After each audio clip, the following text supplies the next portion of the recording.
তোমরা যাবে বৃন্দাবন ধাম, বদন ভরে গাউলে রাধা নাম। তোমরা যাবে বৃন্দাবন ধাম, বদন ভরে গাউলে তোমরা যাবে বৃন্দাবন ধাম, বদন ভরে গাউলে রাধা নাম। তোমরা যাবে বৃন্দাবন ধাম, বদন ভরে গাউলে রাধা নাম।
রাধা নাম করো সাধনা, কৃষ্ণ নামের আগে রাধার নামটি বলো না।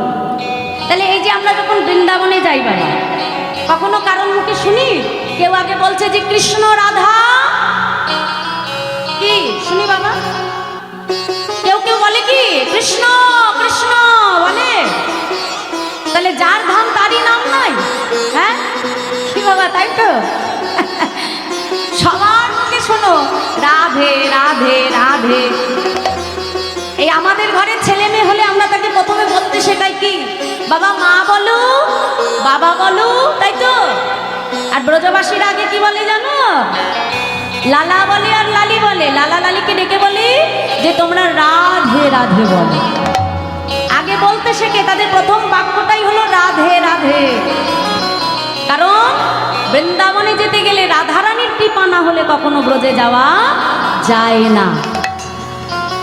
আমি যদি মনে করি আমার কাছে কোটি কোটি টাকা আছে, আমি বৃন্দাবন যাব, ও চিন্তা মনে করলে কখনো যেতে পারবেন না। আপনার কোটি টাকা থাকতে পারে, কিন্তু রাধারানীর কৃপা না হলে ব্রজে যাওয়া হবে না। এমন একটা বিপদ এনে দেবে, আপনার বৃন্দাবনে যাওয়াই হয়ে গেল, হলো না। তাহলে বৃন্দাবনে যেতে হলে আগে রাধারানীকে ডাকতে হবে, যদি তার কৃপা হয় তারপরে ব্রজে যাওয়া হবে। আর ব্রজে গেলে রাধা কৃপা হলে তবে গোবিন্দ কৃপা হবে। কারণ আমার রাধারানী হলেন আশ্রয় তত্ত্ব, আর গোবিন্দ হলেন বিষয় তত্ত্ব। তাই কত সুন্দর কথা বলছে, বুঝেছো তো মায়েরা? কি বলছে? এই যে তোমরা কেউ ভুল কি করো, রাধা নাম করো সাধনা, কৃষ্ণ